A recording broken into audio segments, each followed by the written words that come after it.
this session I'm going to introduce the new entrepreneur visa subclass 408. It is a startup visa. This visa is only available in South Australia. Last year, the government proposed that they would like to introduce other states, including New South Wales, Queensland, and Victoria, but we haven't seen the timeline yet. But currently, if you are the client want to apply for this type of visa, you can apply. The only requirement is it is only in South Australia. Means after you enter Australia, you need to live there to run a business. So what's the requirement? Okay, so the requirement is you must have an innovative idea with a supporting business plan. It doesn't have to be lengthy, 50 pages or 100 pages. It can be a simple business proposal, but this business proposal has to be having a innovative idea, and you must be under 45. Main applicant must be under 45, and the main applicant must demonstrate a vocational English level, which means IELTS 5 on each band. If you complete all your educations in English, then this requirement can be waived, which means you don't need to provide the IELTS report. Of course, as general requirement, you need to meet the health, character, and financial requirement. So later I will talk about what is the financial requirement, how much you need to demonstrate in order to meet these requirements.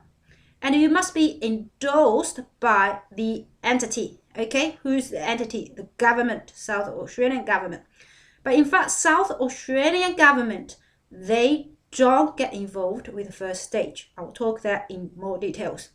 And you have to have sufficient fund. How much is sufficient fund? Later on, I'll talk about this. So basically, you can see that you don't need sufficient fund. It's actually really minimal. Majority of applicants can meet this requirement. So this is minimum, but the main requirement here, it is actually the really tough one. It's you're gonna have a idea that endorsed by the government, right? How about it? What industry? What kind of industry you need to go into do this? So the whole process, okay, that you need commitment. So commitment, you need to do a endorsement application process.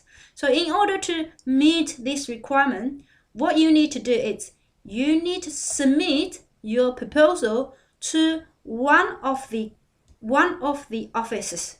It can be the South Australian Innovation Ecosystem Service Provider. Okay, there are current 4 of them, or the Office of Chief Entrepreneur.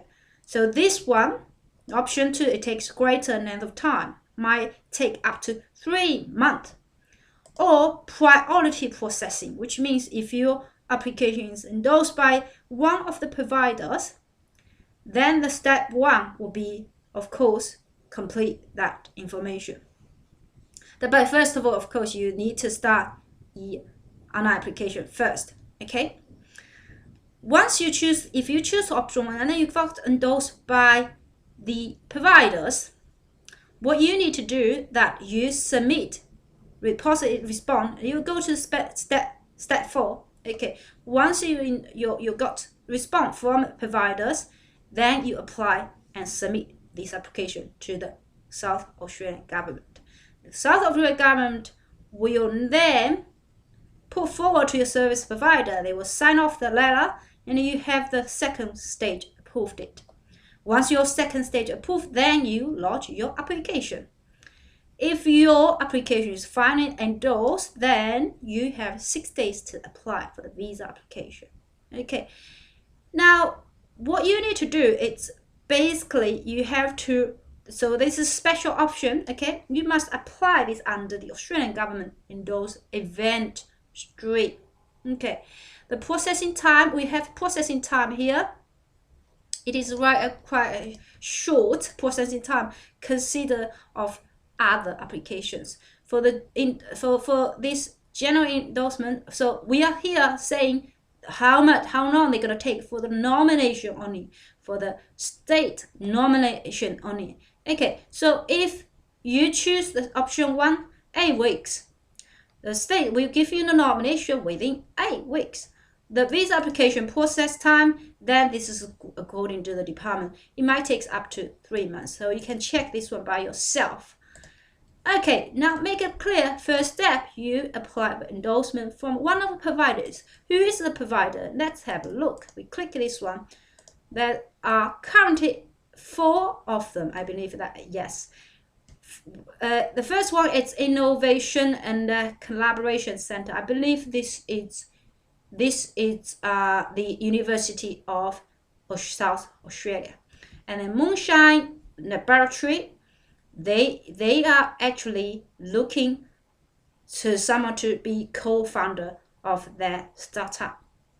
And New Venture Institution is at the heart of Flinders University, and Think Lab, it is a program provided by the University of Adelaide. So basically, in order to proceed anything, your idea has to be approved by one of the 4 providers, Of course, you have to have, which I just mentioned, innovative ideas, which is brilliant top ideas. What kind of ideas will be likely to be approved? First of all, we need to think about what type of ideas that you might, have difficulties.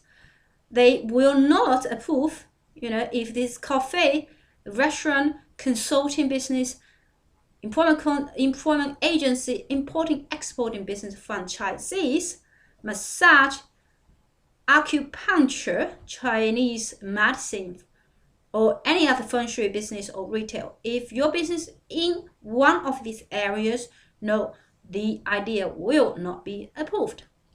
So what other areas they are looking for? The priority processing industry sectors, including defense, space, cybersecurity, big data, digital and blockchain, food, wine and ag tech, health, medical technology. So these are priority industry sectors, which means if your industries, your idea and your experience are really related to these industries, it is highly likely you'll be able to pass the first stage. But even your industry is not within that industries, okay, within that 6 industries, you still have possibility to be approved it. So let me have a look at, you can apply to think about the financial requirement, how much you need to demonstrate that you're able to meet this requirement. Financial capacity. Okay, if you only applied by one applicant, okay, main applicant, not married, no children, then you need to demonstrate in total all the assets, everything combined together, 20 to 25, which is the amount of money allowed you to start to survive. If you have a main applicant with 2 dependents, one wife and 1 child, then it's 30K. So this is really minimum in terms of the requirement. The offshore, they have to have 20K in cash, and for onshore applicant 5,000 in cash. So you don't need to. You should not prepare this before the visa is approved. So this type of visa is really attractive to someone who has really some kind of ideas. But if you don't know what kind of proposal you should do, the only thing you can do, which is I'm really familiar with the system, contact me. So my contact details, it's below. Just send me an email, tell me about your story, tell me about your business background, tell me about your ideas, and we'll go from there. All right, thank you. Bye.